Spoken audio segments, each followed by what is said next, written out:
Thank you for being here for our final session of the ECIS Women in Education Special Interest Group. You're probably wondering, why would I start with this song? Ain't No Mountain High Enough. I want to read some quotes to you, and maybe you'll get the reason why. If you need me, call me, no matter where you are. I told you you could always count on me. If you ever need a helping hand, I'll be there on the double, just as fast as I can. And I feel like those lyrics summarize the Women in Education Special Interest Group in terms of the helping, in terms of the collaboration that we strive for this school year, because this is our last event and we really are appreciative to our panel. I'm going to put in the chat, I'm going to share some slides and just some information about our SIG group, where we're very, very proud about. You know, when you go on a Zoom session like this, everyone puts links in the chat and then you forget to look at them. So what I've done is I've created a document for you with all the links that align with the slide deck. So let's just begin. No more mountain high enough. We're going to just go on to the next, as I can see here. There we go. So this is our special interest group, and we are really fortunate to have 6 individuals from different diverse backgrounds and cultures to be sharing their expertise in what we do. And what we do is really just promoting connections and collaborations. We like to think that any time that somebody needs a helping hand, like the song said, that's where we're there. Within the document I'd share with you, you do have access to our website. So please take the time and go through some of the things that we've been doing. We have with us on the panel today, 2 members of the SIG group, and also joining us today is Cam, who is the Executive Director of ECS, and we also have Sarah, who is Head of Professional Learning, and she also is the one that facilitates all the 13 and 14 SIG groups. So thank you both for being here, Sarah and Cam. How do you connect with us? Because once we leave this session, we want to continue this conversation. Please follow us on Twitter. And as of today, we're really, really proud. We have created our own LinkedIn account as well. So that's another opportunity to share articles and anything else that we feel that keep our community learning with each other. Our website, as I mentioned to you, has our committee members, our events, and it also has recordings of our previous sessions. So for example, this session is being recorded and you'll find it on our webpage.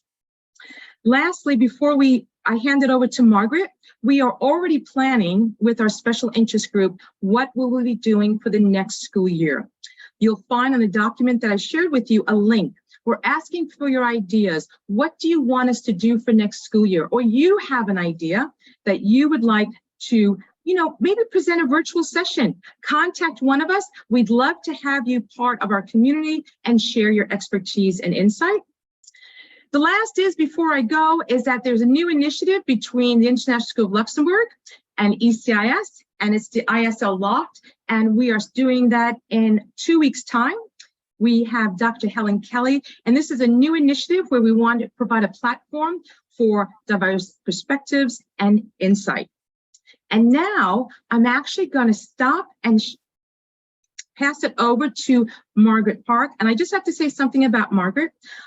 I approached her saying, could she do something to bring closure to our year as a Women in Education SIG group? She, without hesitation, she said yes. This was all her inspiration, and the panel that she gathered, it was all really Margaret. So I just wanted, we can give a virtual round of applause for Margaret. Yay, Margaret! And to all the panel members that she'll be introducing. And Margaret, I'll pass it over to you, and thank you so much. I'm going to stop share. Thank you so much, Nancy, for that heartfelt introduction. And I love the song. I'm very energized. And thank you to the fabulous ECIS team for creating this space. We appreciate you so much. And a huge thank you to the audience for your time and energy to be here today. We appreciate you. So my name is Margaret Park. I was a former school administrator and currently a DEI consultant, and I have the privilege of moderating this phenomenal panel today. We're going to be listening to our speaker stories. We're going to discuss how to create gender equality in the workplace, but we also recognize that our liberation is bound together.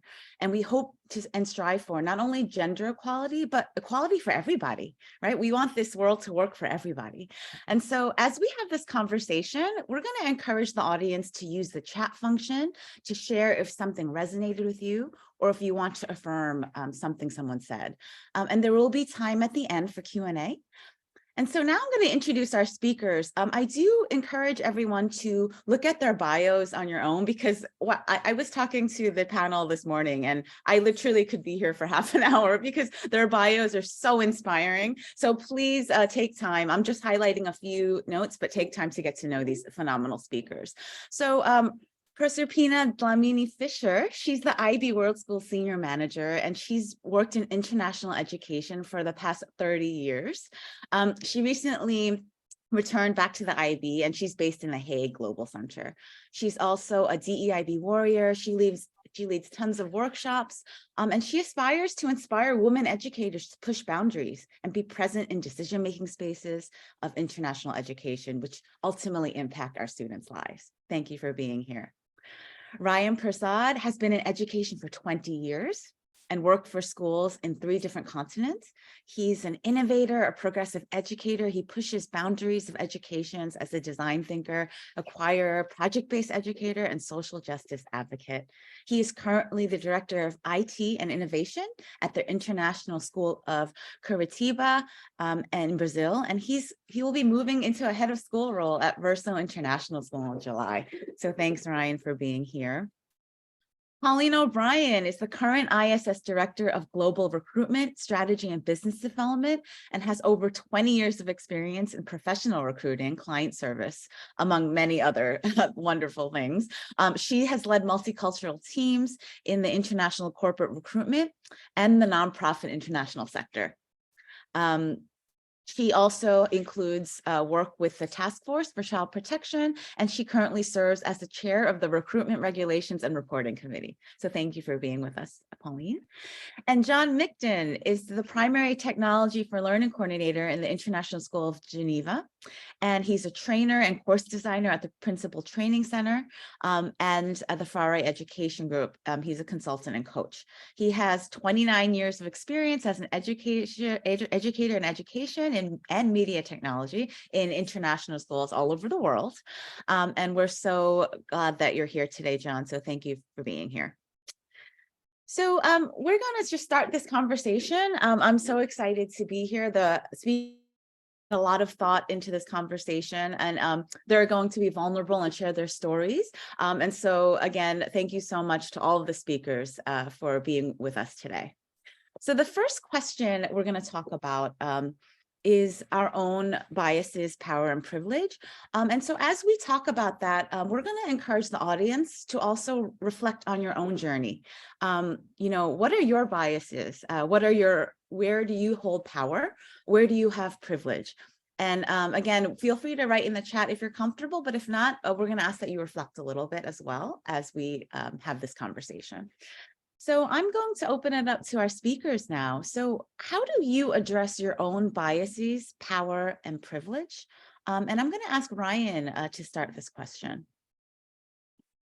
All right, great. Thanks, Margaret. And thanks for having me today. I really appreciate it. Just a nice opportunity to share some of my own learnings on my own journey.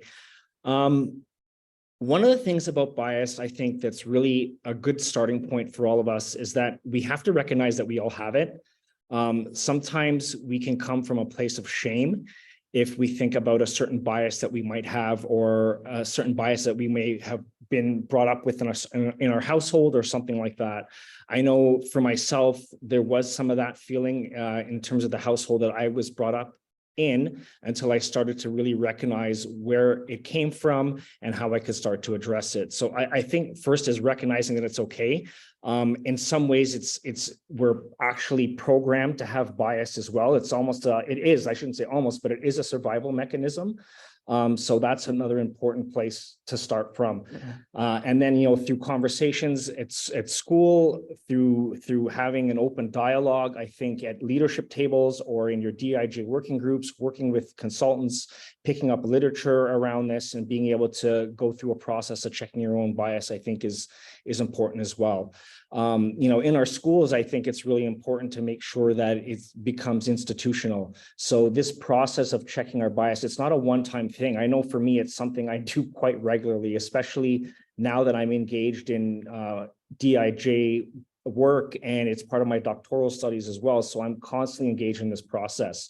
And so the more we can institutionalize in it and make it the norm, I think that the more it becomes normal to have this type of conversation in our school.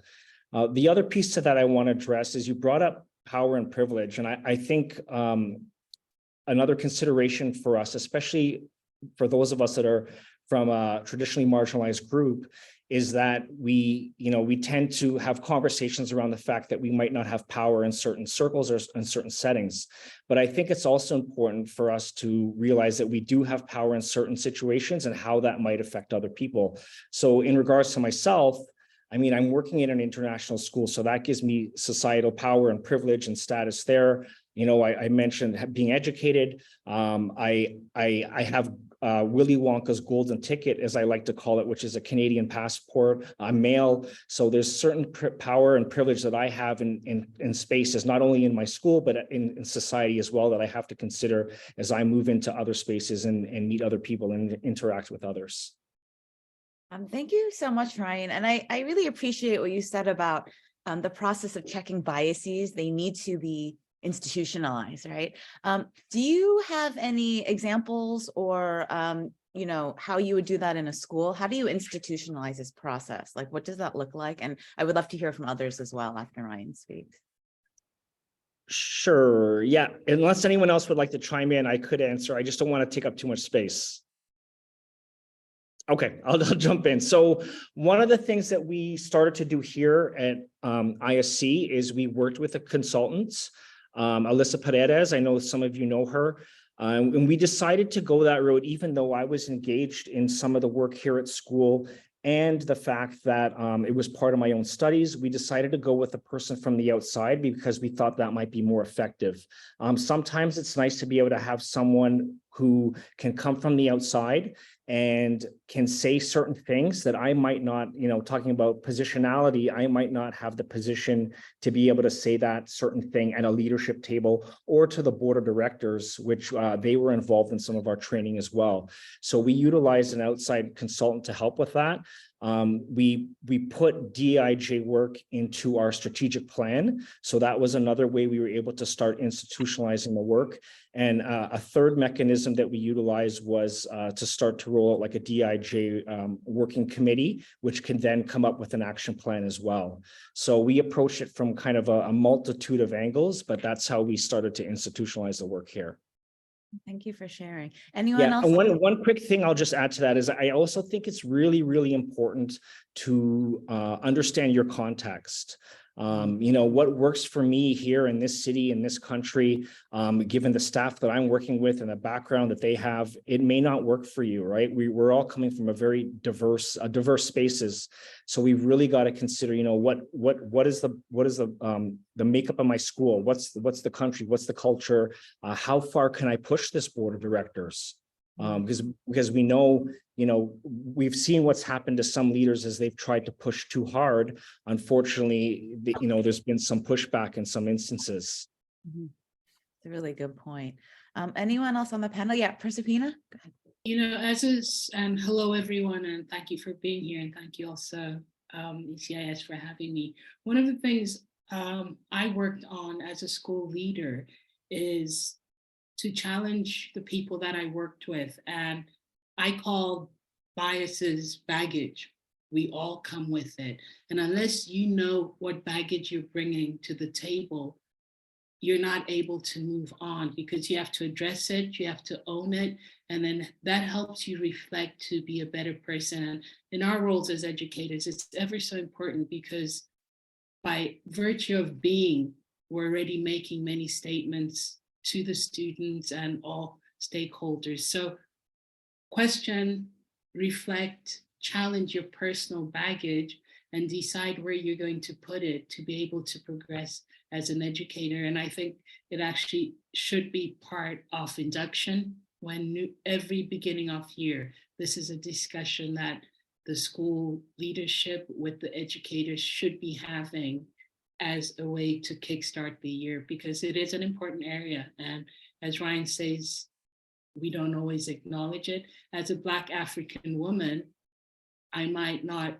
think I have biases and I might look outward and assume others do against me, but I've gone to international schools, so I also have some power and privilege. And that's important to acknowledge, because then we're talking and coming from different standpoints. But in moving forward, acknowledge it, own it, and when you have the power and influence, what are you going to do about it to ensure that those students' lives that we touch on a daily basis are positive, that experience is positive, no matter who you are and what you look like. Yeah. I think also, if I can build on these last two share outs, is the idea we're trying to develop shared consensus. And as you develop shared consensus, there has to be this safe space and understanding that people can be vulnerable, because there are people in this conversation that maybe are, for example, I'm a white male, you know, the power cards over history have been in this stakeholder group. So sometimes there might be hesitation, but I think we need to be very transparent and open. And in that openness, build an environment where people are comfortable sharing and being honest, and there are no repercussions. Because once there are repercussions, people shut down, and then you don't have that shared consensus. So I think the journey is really where school leaders and boards, and even at the recruitment level, and I know we'll talk about that in a few minutes, is that conversation has to be very open and transparent and institutionalized in a way where there are times and moments. You're not trying to stuff it at the end of a long week when everybody has done report cards. You know, what's the venue, where are people's mindset, and how are they feeling, and how can they engage collaboratively in a very purposeful, authentic way that's meaningful to develop that consensus. Well, thank you, John. And I know Pauline and Cam had some comments as well. So Pauline and then Cam. Thanks. What resonated with me with what Ryan said is it's not one and done. And I can't reiterate that enough. This is ongoing work that is never done. It can't stop. And particularly because of the transient natures of our international schools, where people who may have been really fundamental in bringing this work may move on somewhere else. And then this work fades to the background because these really important people have, you know, are no longer there to do this work. And I think it also has to be multifaceted. It's not, you know, no two people can take this work on by themselves. It has to come from Board of Governors, with a commitment from Board of Governors and the leadership, and involving all stakeholders of the community, including parents. Really making sure that parents are committing to this work as well, and not just signing, you know, an admissions policy saying, oh yes, we're all for diversity, and then as soon as they're in the school try to, you know, change that. And we see many of examples of that around the world. So it's not just the one and done. I think that's the main point. Yeah. I think everyone said a lot of the things that I was going to say, but one of the things that we always talk about, so I've delivered bias training probably 20 times over the last year about recognizing one's own biases. But actually one of the starting points that we do with this training is the impact of bias on people. It's not just something that doesn't affect people. It changes people's lives and the chances that they have to progress in life. So let's think about the impact, and that's why we're doing the work. And we find that's always very powerful if we think about the impact that it's having on people that are judged by those biases. Anyway, I'm not on the panel, so let me go back to mute. No, thank you, Cam. That was so valuable. I think we have so many gems here. We talked about how this work is ongoing. It's a journey. You know, we have to do a lot of internal work right? And this work takes intentionality, not just with ourselves, but with our organizations, for example, carving out that time. And then I know, Ryan, you had mentioned working with outside consultants. I think Joel is on this call. He works with ISS, and him in collaboration with ALAC, they created a fantastic consultant list that's growing. So if anyone on the call, needs some referrals, I will put this in the chat later, but please look at that list. You can contact ECIS as well. There's folks to help us do this work. It's a community effort.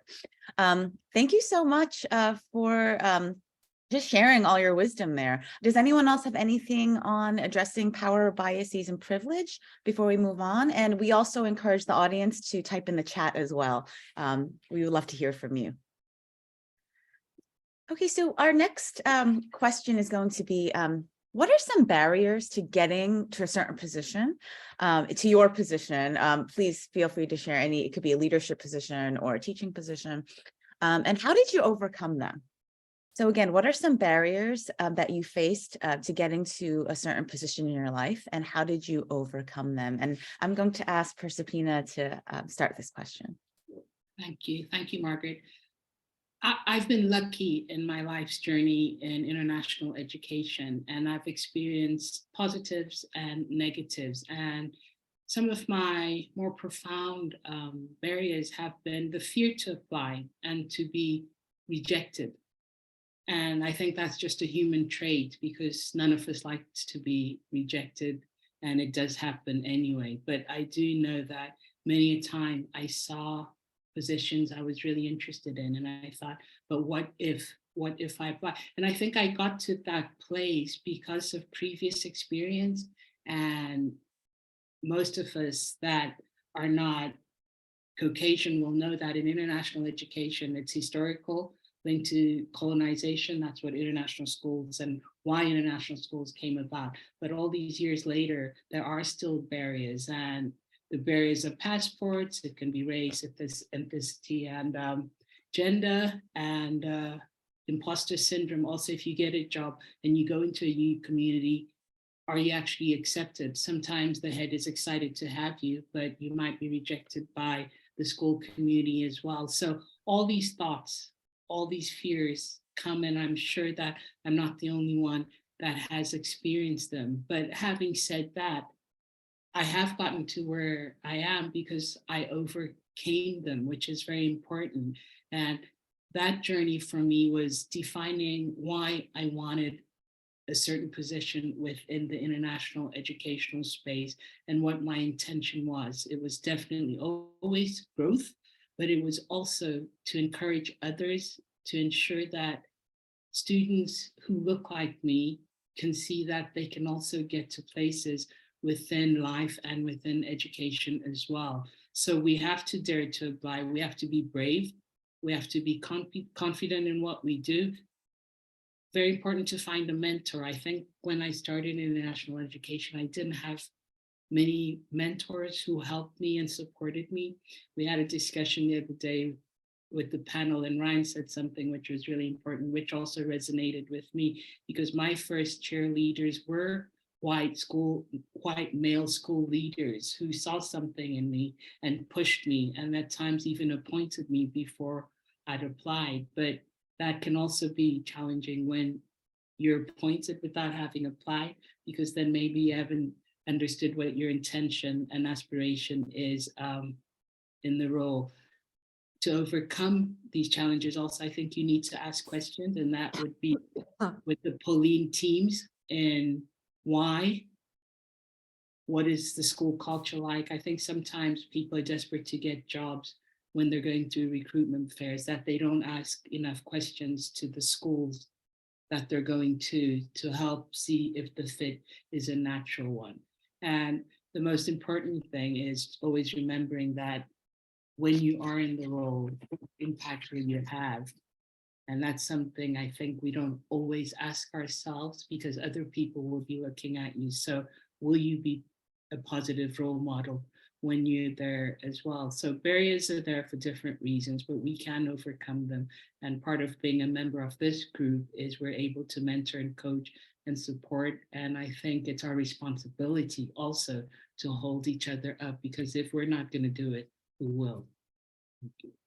Wow, thank you so much. Again, I really appreciated that you emphasize like the mentors, the coaches, folks who will guide you, but also the sponsorship piece. Someone will network on your behalf and give you those connections. As you mentioned, I think this group is a great way to start. We have this wonderful community, so we should uplift each other. So thank you so much for that. Does anyone else want to add? Because I would love to hear from Pauline as well. Sure.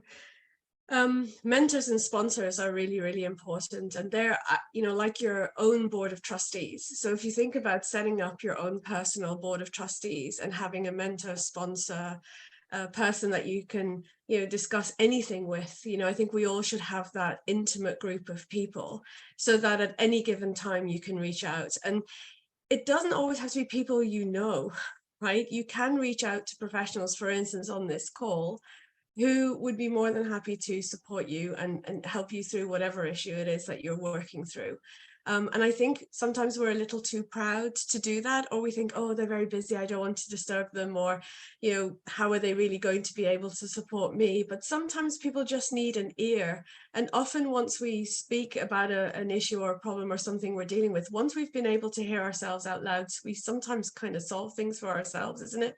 It's really just that listening circle of trust where there's psychological safety and people can just be their authentic selves and really speak to the heart, as Cam said last week at ECIS, that really resonated with me, Cam, speaking to the heart as well. And I think that's where we become vulnerable, when we are able to speak about those points of difficulty and challenge, and that's the only way we'll be able to get over these obstacles. Oh, wow. And I see in the chat, Pauline, as you were mentoring, I think Nancy has put in the chat some ECS has mentoring link. So please check that out. Thank you so much. Ryan, did you have anything to add? Couple quick points I want to piggyback on. Professor Pina mentioned that colonization was the starting point for international education. And I think there's a kind of a concept linked to that, which I think is important for us to talk about when we're thinking about barriers, and that's this academic concept of decolonizing our mind. For those of us that have come from marginalized and oppressed groups, it's that self-doubt, it's that oppression or bias we may have faced throughout our own schooling, throughout life as we've come up and now are in international education. And there's that recognition that kind of, that baggage is still there. And we need to do some work in order to I don't want to say get past that, but able to understand that's part of who we are. And then how do we move forward in obtaining a position that we are trying to attain. The other thing I wanted to add was, I just wanted to echo the point about mentors. It really is important. It's vital almost, I think, as you're going through this journey and trying to obtain a position. And, speaking personally here, my journey towards this headship that I'm moving into in July, it was a 2-year journey of applications.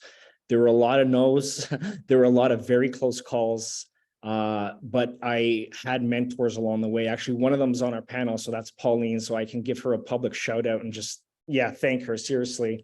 Someone that when I could send an email to, hey, I need 10-15 minutes to chat, and she would carve out the time. And so when these people make these offers, don't hesitate. And until we got together to plan this session, I hadn't made the connection that actually all my mentors in this last 2-year journey were all females. And I thought that's just was really interesting how that came about. So me being someone from a marginalized group, other people from marginalized groups wanted to reach out and help me try and get to this next level in my career. So I thought that was an interesting fact when I started looking at this. Thank you. And Ryan, thank you for sharing that your journey was 2 years, because that's a long process. And I've heard from many, people, especially folks of color who are trying to get into leadership positions, it takes a very long time. And I would love to hear from the panel and, of course, those in the audience who want to chime in. we talked about rejection and it's real, right? Like when you see so many no's, it's very emotionally draining and it can really impact, our sense of self. And I would argue even sense of worth as a leader, right? But also recognizing that systems are not created for us. And, how do you navigate that rejection? And how do you continually, be your own cheerleader to make sure that you can continue this process, especially for those of us, it's been a really long journey. Like, how do we continue and how do we have that hope that, yes, the right position will come up, but also acknowledging that some of these systems are very broken and it is very challenging. I would just love to hear a little bit more about that if anyone would, be brave enough to share. It's knowing that there's a yes and a no in life. I think I had to learn, or rather I had to accept, I'm the middle child. So out of 7, I was being pulled both ways.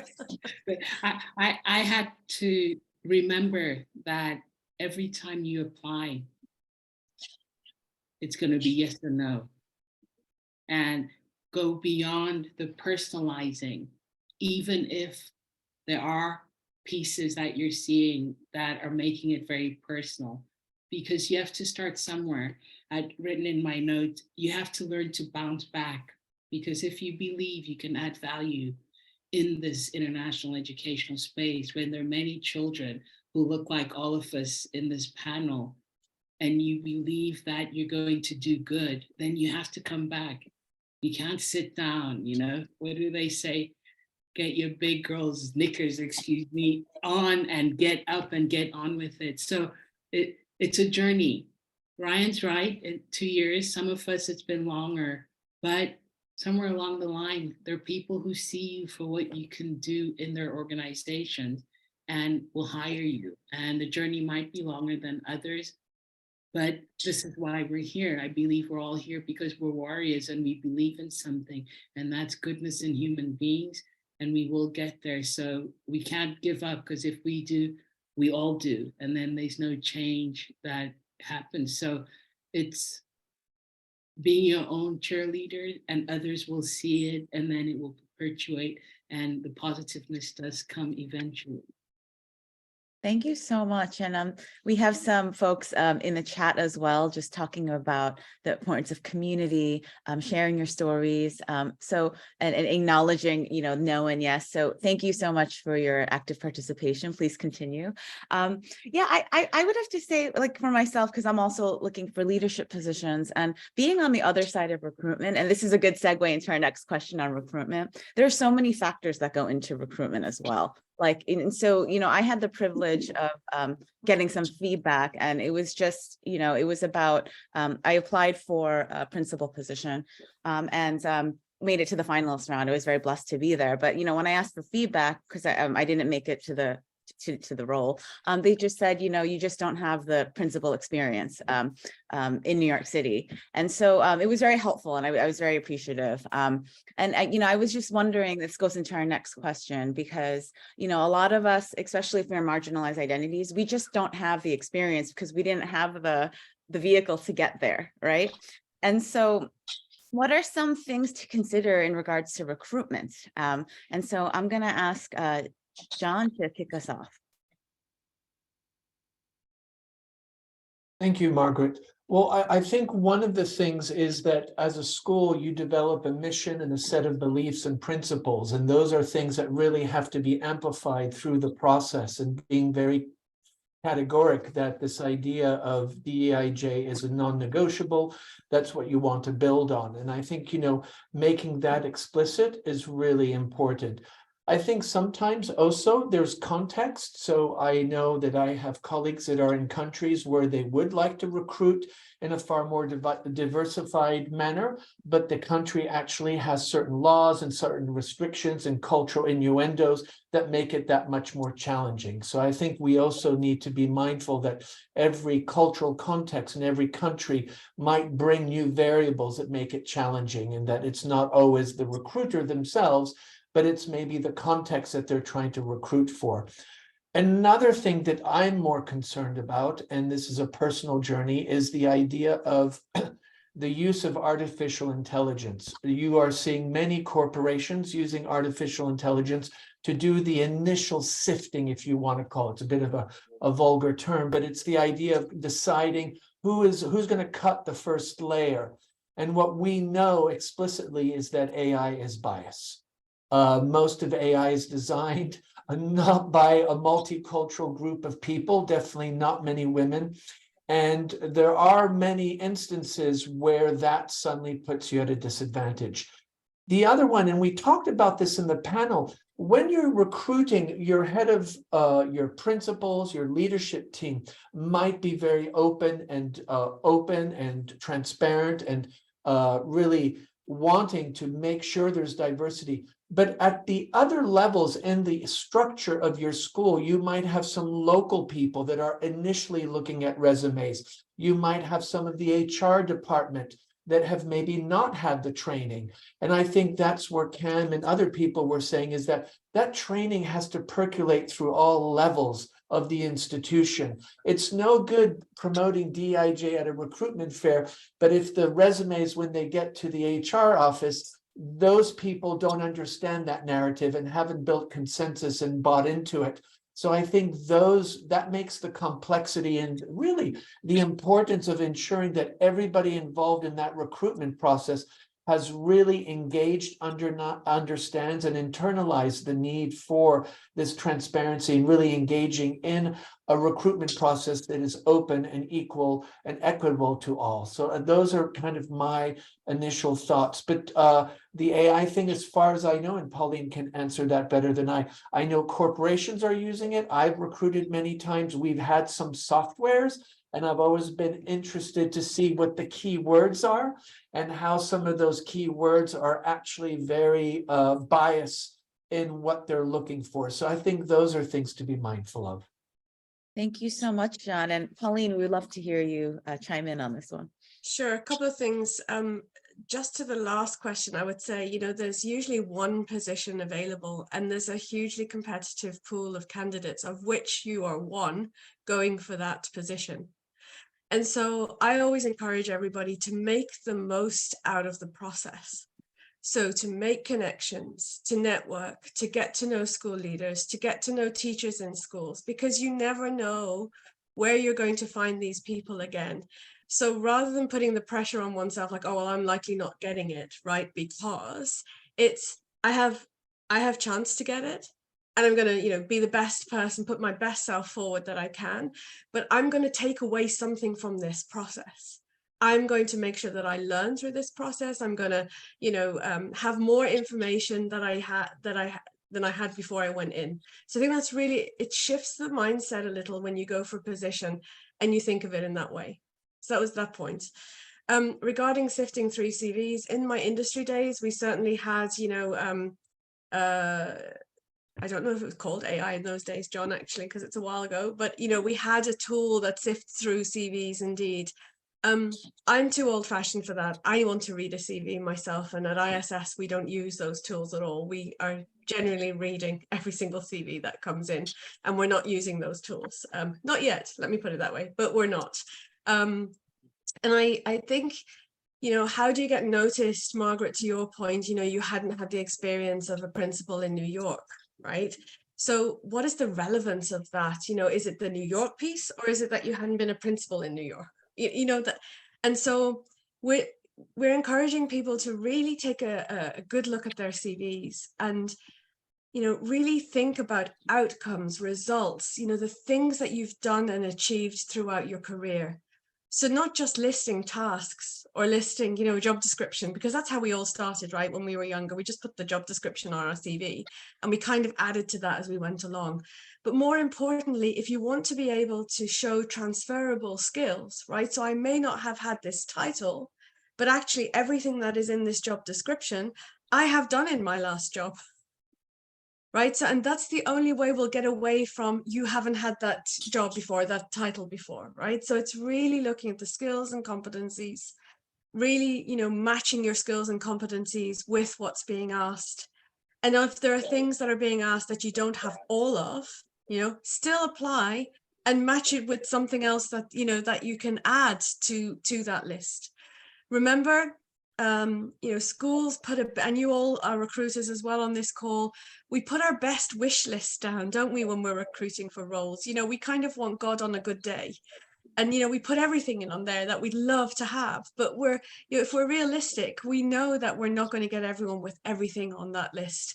And so really be able to articulate and know what you're really great at, the areas that maybe you haven't got experience, that allows you some growth potential as you go into a role. If you're too good at the role as well, where's your learning as you go in, and how do you grow with your school community? I'll stop and let others come in at this point. Well, Pauline, I really appreciate what you said about like making most of the process, because it is a learning experience. We can create that for ourselves, and just focusing on those transferable skills. I think all of us talked about the importance of mentorship and sponsorships. I think that's where the community come in, because I know when I speak to a lot of folks doing recruitment on the other side and they're trying to get roles, I hear this a lot. Oh, well, I'm not good at marketing myself. I'm not good at doing that, or I feel uncomfortable. And so I think that takes practice. And there's a lot of people on this call who could be very helpful in that area. So if you're one of those folks on the call that maybe you feel like you need a little more growth or support in this area, please reach out to us. We'll definitely get you. Sure. We have a session, we did it at ECIS, Marketing Your Magic, and it gives you all tips and tricks on the things to do. So feel free to reach out. Be happy to share. Thank you. Ryan or Prospina, did you want to add anything? I was just going to add something quickly that Pauline said resonated with me, was the networking piece. I think sometimes we can attend an event or meet a group of people, and we can be a little hesitant, be a little shy. And I think networking is so important in that recruitment process, most definitely. Even if it's a no, make sure you've left off on a good foot. You've asked for feedback. You've built some type of relationship there, because you never know how it'll circle back, and you certainly never know who knows who. We all know this international world is so small. And I wanted to add this job I've recently obtained and the one I obtained in Brazil 5 years ago both came from networking. Even though I was signed up with Search and ISS for both job hunts, I was initially led to my first conversation in both schools because of the network I had built. So it was actually someone who was an educational consultant who tapped me on the shoulder and said, "Hey, have you checked this out? You should really look at this opportunity." Margaret, something that I would like to piggyback on Ryan is the networking also is in the context of the virtual world. So professional learning networks can be very powerful. It can be a way to piggyback, and then you go into a face-to-face situation. You're like, oh, we're on LinkedIn. I really like that article you posted. It's a way to engage while you're not physically present with other people. And it's also a way to engage to have a digital profile, a digital portfolio, where you're amplifying the things that you're doing. So when they look at your resume, they can say, oh, I saw them on Twitter doing that. That was a really interesting workshop. So also leveraging the capacity of social media for professional learning networks can be another toolkit to explore. Thank you. And Christina? Yeah. Very quickly, what Pauline said, a dear friend many years said to me, remember that men always apply for jobs, even if they have 2% of the skill set required. And that was a good trick, that and negotiating for the package when you get the job. But just to encourage everyone here, if there is a job you're aspiring for and you've read it and you feel you can do it, then what Pauline says is ever so true. You need to apply, you need to sell yourself and say what you've done, even if it's not that principal job in New York, Margaret, but because you've got leadership skills, you've got empathy, all these other pieces in marketing, just because you haven't worked in the marketing world, but we're constantly marketing in our international educational world as well. So we actually are a bundle of amazing qualifications and skills, but it's getting that mentor to help sift through them so that you're able to identify them and give the examples as you're moving on. Wow, thank you. So many gems. And Cam, please. Can I just add one thing? So we've talked a lot about how to do it from the applicant's point of view. I worked with 16 to 19-year-olds for quite a long part of my career, and helping them with their CVs and their applications. And then when I got to 50, it dawned on me that there was only a certain number I could help. So anybody that is looking at CVs and is in that position of power, think about the whole story of that person. They weren't able to go to a Russell Group University. Maybe their parents didn't know what a Russell Group University was. My parents certainly didn't. So when you're looking at those CVs, think about the whole person and not just about the detail that you might be limited to on that CV. With young people, the kids whose parents have got a great network have great CVs, and the parents who are, don't speak English and things, their kids have got bad CVs because they haven't got that network. So if you're in that position of power, please think about that whole person and think about that whole story and give people a chance that aren't normally the CVs that you would look at. Thank you, Cam, for highlighting that, because I think on the recruitment side, I've been in the recruitment process myself, but I have the privilege now of being a consultant working with schools around the world. And it's very surprising that a lot of schools that I've talked to, they don't have a diverse recruitment team, and they don't have like some kind of metric or something to kind of check their biases, right, when they're doing recruitment. I see a lot of schools say, oh, this is how it's been done. It's like the status quo. So just doing the usual, right? We're just going to look at what's given to us.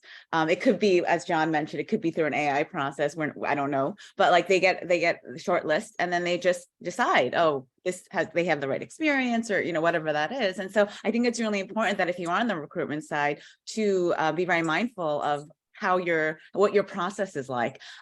Does anyone want to share a little bit about their process, how to make that more equitable?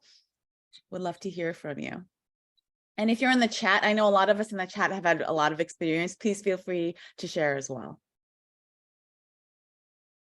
I'm happy to share if Please. all right.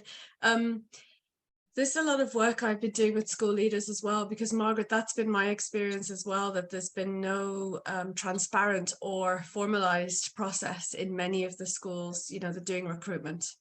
And, creating a panel to help school leaders make these decisions is vital. And if you build a competency-based framework that helps you, then you're looking at the things you need to be looking at. And you get when you build a panel, you get different perspectives and different thoughts, right, around and then people helping us check our own biases. Now, building a competency-based framework is a lot of work, right? And people shy away from it sometimes because they say, oh, it's in the rush of the school year and I've got to get my recruitment done by this and this time. But actually, an investment of time is really, really crucial, because you link your job description and the profile description and those competencies that people should have to be successful in the environment, plus the core values that you have and want to see in someone, right, from a school.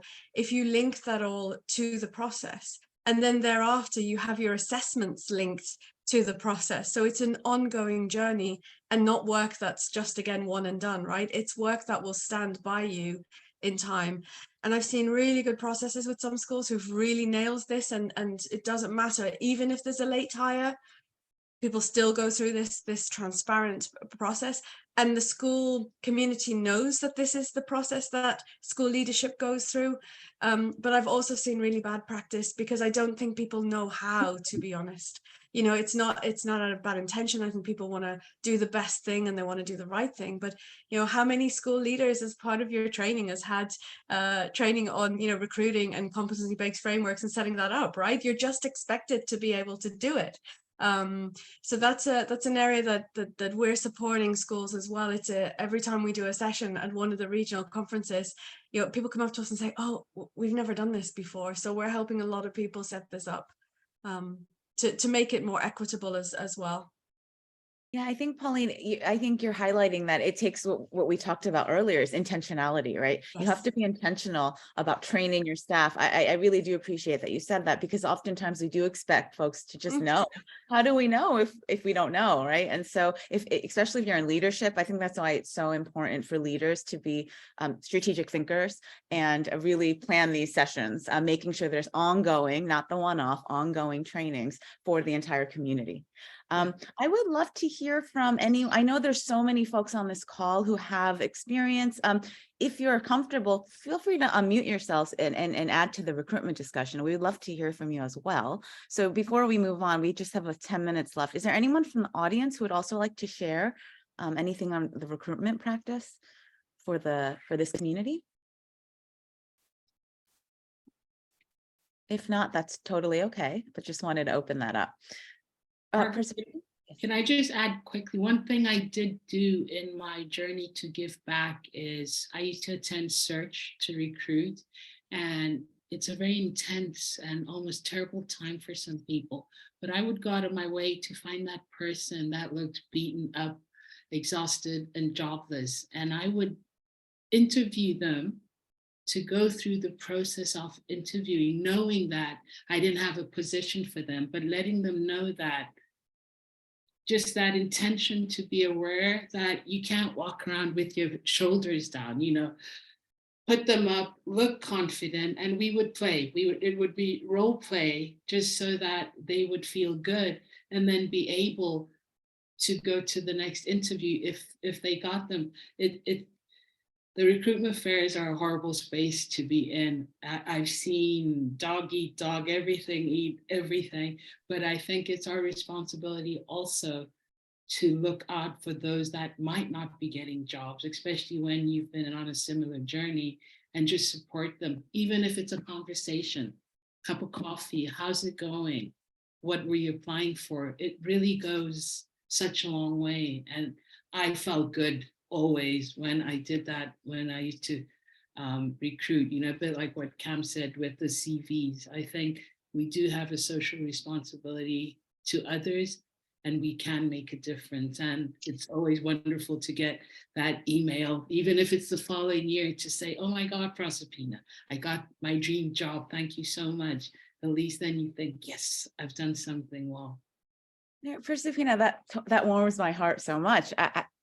What you're doing is you're actually recreating this potentially very heartbreaking experience to something that's really positive. It goes back to what Pauline was saying, how we want to make most of the process. That's what you're doing. You're creating a space where that person could make most of this process. And so thank you for sharing that. That's so touching. So we had so many questions prepared. The team definitely prepared, but we knew we have people raising their hands. We do want to spend some time to engage with the audience. So feel free to raise your hand and we will have a dialogue. I think we had someone who raised their hand. I just missed it. Feel free to unmute yourself. Is it Oba? Yeah. Yeah. Hi everyone. I'm Obaya from Ghana, West Africa. And I work in a small school community in the middle of nowhere. It's actually for a mining company, so we are in a very remote area. But my concern is I'm a mother, and as a mom, sometimes I see jobs come up and I hold back because I feel, normally, I don't know whether I put myself down, but the first thinking is, I think a single person or someone without children or a man will be able to easily grab this one because, I feel you have to move to a place with a family and all the constraints there. And I see it as a barrier. I've not been able to work out how I can overcome this and put out the CV and give it a try, whether I get it or not. So I don't know if anyone on the panel can say anything about that. Because to be honest, in my school, all the teachers I've seen from other countries come as single ones or not really with a family. So that's my worry there. You won't know till you try, Obaya.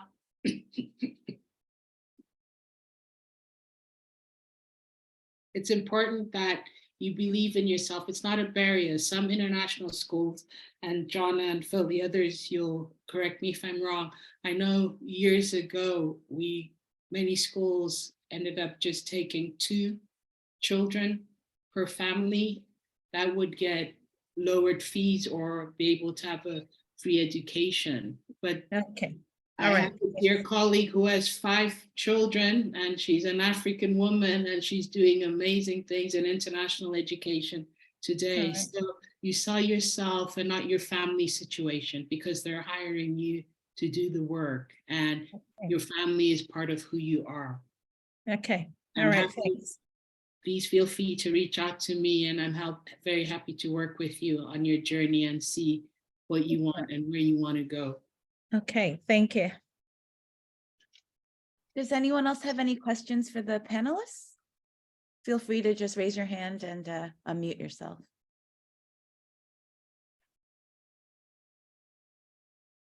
And we invite you to use a chat as well.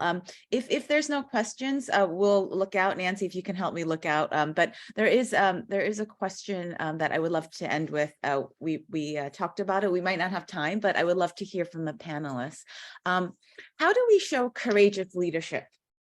What does that mean to you? And can you provide examples? And I'm going to ask Ryan to kick this one off. Sure. Lovely question to end. The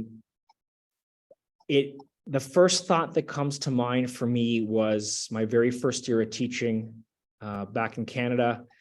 And I signed up for this diversity conference that was for our district. And I attended, bright-eyed, bushy-tailed, as they would say. And I met my first leader of color. And he was actually a superintendent for our district, the only superintendent of color. And so I was able to nab him and pull him aside for a couple minutes and, just share my thoughts about starting to work for the district and some of the issues that I saw. And the advice that he gave me was to always stir the pot. So that's never left me, 20 something years later. And we're still connected today on LinkedIn. So how I would interpret that then versus now is a little bit different, but now I think that means having the courage to speak up when no one else is speaking up. I sit at a leadership table with 12 people, only person of color on that leadership team. And so certainly I put it on myself to be the voice of DIJ and Persipina talked about being a DIB warrior. I call myself a social justice warrior, and so you have to put yourself out there sometimes. You have to say what's right and might be unpopular because other people don't quite see it. And slowly take baby steps to move the work forward by interjecting yourself where you need to. Thank you, Ryan. Does anyone else want to add? Anyone from the panel? How do we show courageous leadership? I would add to what Ryan says. You have to be perseverant and you have to keep going. A personal story, when I came into international education, I came from industry. And so I had not worked in international schools, and I haven't been a teacher and I haven't been a school leader. But I have been trained as a professional recruiter, and that is my profession. But I was told quite often in my first couple of years, oh, you couldn't possibly recruit for our school because you haven't been an educator and you haven't been a teacher.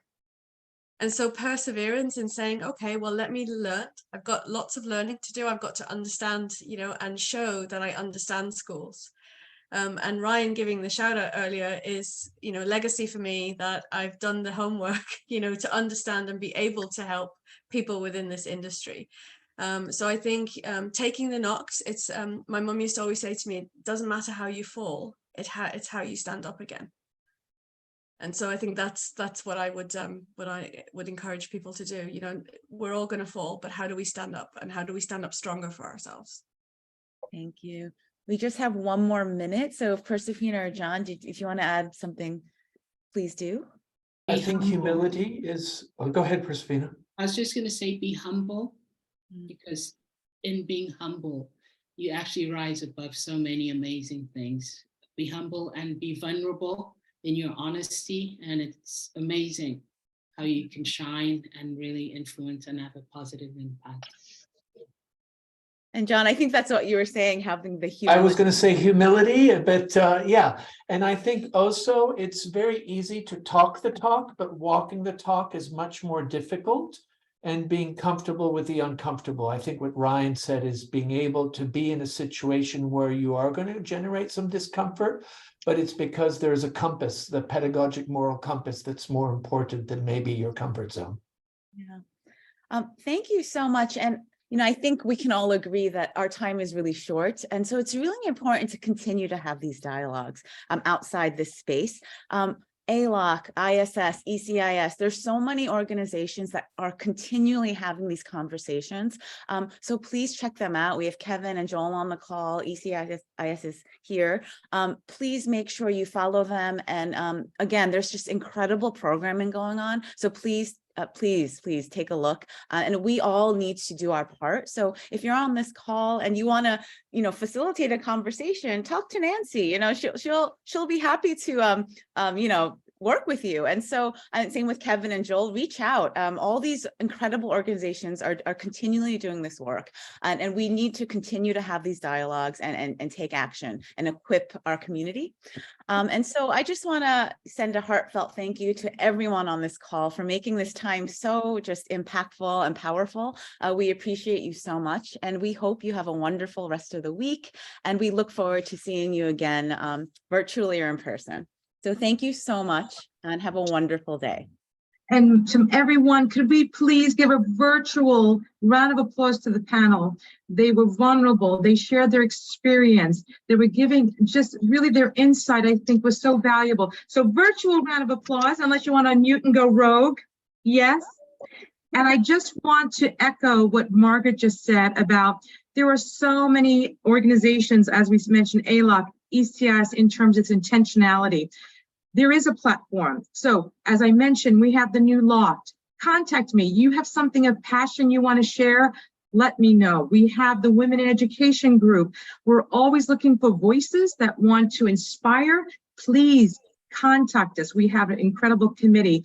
So to end, I thank the panel with true heart. I'm all the notes I wrote, these should be quotes that we should post everywhere. So thank you for sharing. And again, being so vulnerable.